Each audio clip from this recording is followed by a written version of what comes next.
بسم الله الرحمن الرحيم. يا أيها النبي لم تحرم ما أحل الله لك تبتغي مرضات أزواجك والله غفور رحيم. قد فرض الله لكم تحلة أيمانكم والله مولاكم وهو العليم الحكيم. وإذ أسر النبي إلى بعض أزواجه حديثا فلما نبأت به وأظهره الله عليه عرف بعضه وأعرض عن بعض فلما نبأها به قالت من أنبأك هذا؟ قال نبأني العليم الخبير. إن تتوبا إلى الله فقد صغت قلوبكما وإن تظاهرا عليه فإن الله هو مولاه وجبريل وصالح المؤمنين والملائكة بعد ذلك ظهير. عسى ربه إن طلقكن أن يبدله أزواجا خيرا منكن مسلمات مؤمنات قانتات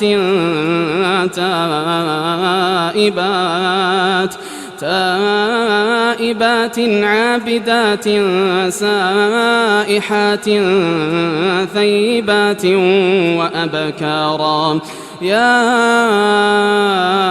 أيها الذين آمنوا قوا أنفسكم وأهليكم نارا وقودها الناس والحجارة عليها ملائكة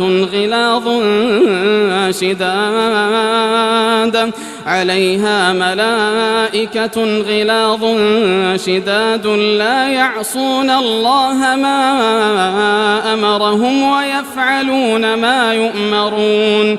يا أيها الذين كفروا لا تعتذروا اليوم إنما تجزون ما كنتم تعملون.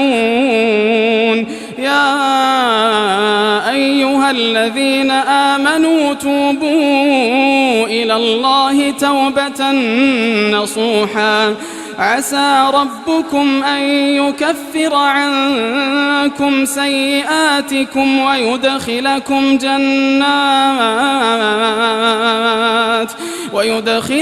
جنات تجري من تحتها الأنهار يوم لا يخزي الله النبي والذين آمنوا معه نورهم يسعى بين أيديهم وبأيمانهم يقولون ربنا أتمم لنا نورنا واغفر لنا إنك على كل شيء قدير. يا أيها النبي جاهد الكفار والمنافقين واغلظ عليهم ومأواهم جهنم وبئس المصير. ضرب الله مثلا للذين كفروا امرأة نوح وامرأة لوط كانتا تحت عبدين من عبادنا صالحين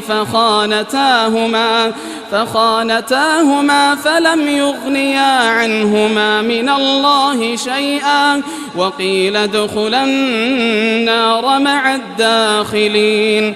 وضرب الله مثلا للذين آمنوا امرأة فرعون إذ قالت رب ابن لي عندك بيتا في الجنة ونجني من فرعون وعمله ونجني من القوم الظالمين. ومريم ابنة عمران التي أحصنت فرجها فنفخنا فيه من روحنا وصدقت بكلمات ربها وكتبه وكانت من القانتين.